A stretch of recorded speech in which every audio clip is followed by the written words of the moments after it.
Hi, how are you today? I'm here to read you a story. Are you ready to get started?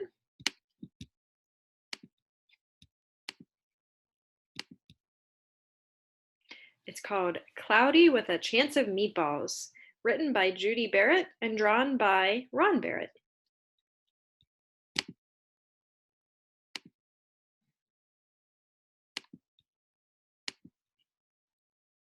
We were all sitting around the big kitchen table. It was Saturday morning, pancake morning. Mom was squeezing oranges for juice. Henry and I were betting on how many pancakes we each could eat, and Grandpa was doing the flipping. Seconds later, something flew through the air, headed toward the kitchen ceiling, and landed right on Henry. After we realized that the flying object was only a pancake, we all laughed, even Grandpa. Breakfast continued quite uneventfully. All the other pancakes landed in the pan, and all of them were eaten, even the one that landed on Henry.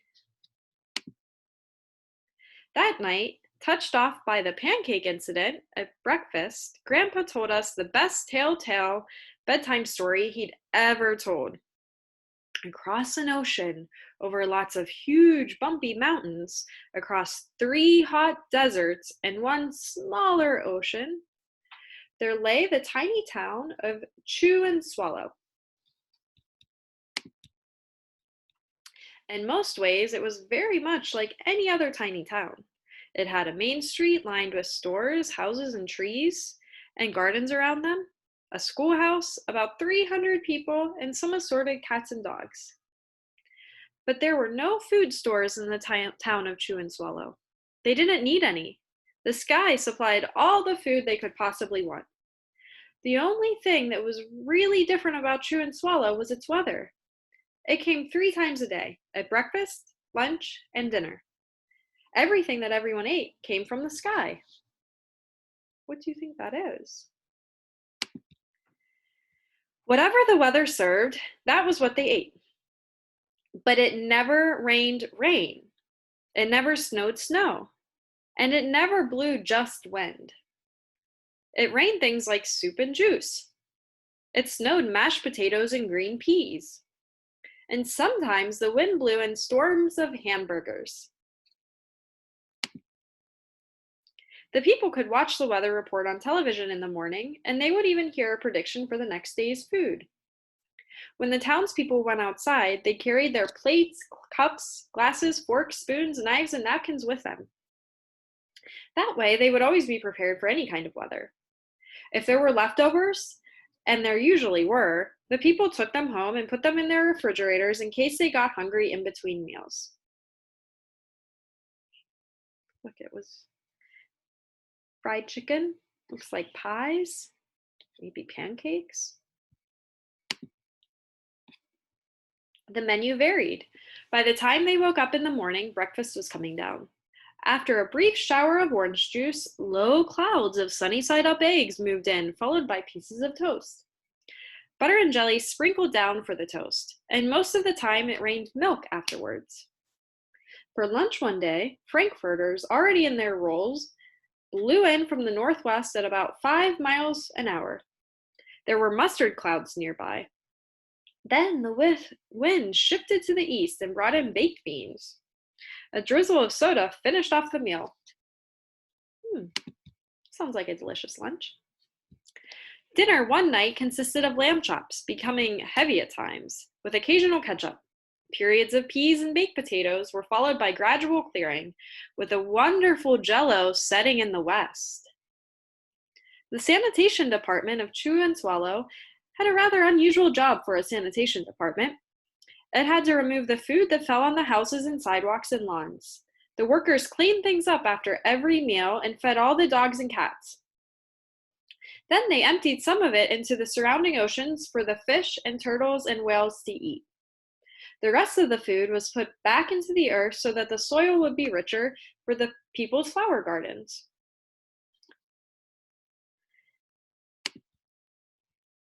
Life for the townspeople was delicious until the weather took a turn for the worse.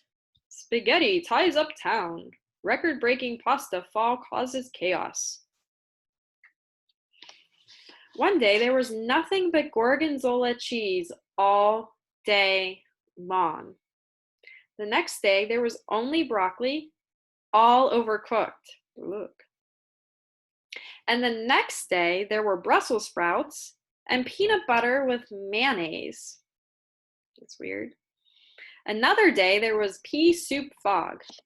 No one could see where they were going, and they could barely find the rest of the meal. They got stuck in the fog.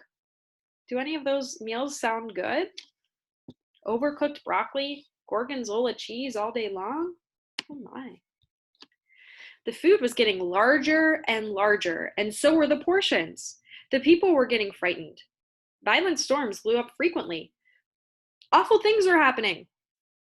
One Tuesday, there was a hurricane of bread and rolls all day long and into the night. There were soft rolls and hard rolls, some with seeds and some without. There was white bread and rye and whole wheat toast. Most of it was larger than they had ever seen before. It was a terrible day.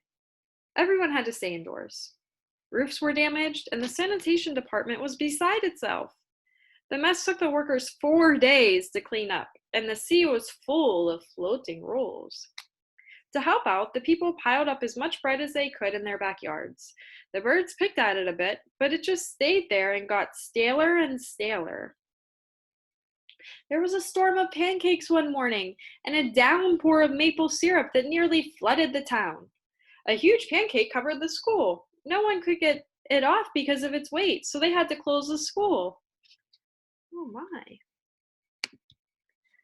Lunch one day brought 15-inch drifts of cream cheese and jelly sandwiches. Everyone ate themselves sick, and the day ended with a stomachache. There was an awful salt and pepper wind, accompanied by an even worse tomato tornado. People were sneezing themselves silly and running to avoid the tomatoes. The town was a mess. There were seeds and pulp everywhere. The sanitation department gave up. The job was just too big. Everyone feared for their lives. They couldn't go outside most of the time. Many houses had been badly damaged by giant meatballs. Stores were boarded up, and there were no more school for the children. There was no more school for the children. So a decision was made to abandon the town of Chew and Swallow. It was a matter of survival. The people glued together the giant pieces of stale bread, sandwich style, with peanut butter, took the absolute necessities with them, and set sail on their rafts for a new land. Do you see their sails are cheese and pizza? After being afloat for a week, they finally reached a small coastal town, which welcomed them. The bread had held up surprisingly well enough for them to build temporary houses for themselves out of it. The children began school again, and the adults all tried to find places for themselves in the new land. The biggest change they had to make was getting used to buying food at a supermarket. They found it odd that the food was kept on shelves, packaged in boxes and cans and bottles. Meat had to be cooked, was kept in the refrigerator. Nothing came down from the sky except rain and snow. The clouds above their heads were not made of fried eggs. No one ever got hit by a hamburger again. And nobody dared to go back to Chew and Swallow to find out what had happened to it. They were too afraid. Henry and I were awake until the very end of Grandpa's story. I remember his goodnight kiss. The next morning, we woke up to see snow falling outside our window. We ran downstairs for breakfast and ate it a little faster than usual so we could go sledding with Grandpa. It's funny, but even as we were sliding down the hill, we thought we saw a giant pat of butter on the top, and we could almost smell mashed potatoes. The end. Thank you for joining me today. I'll see you next time.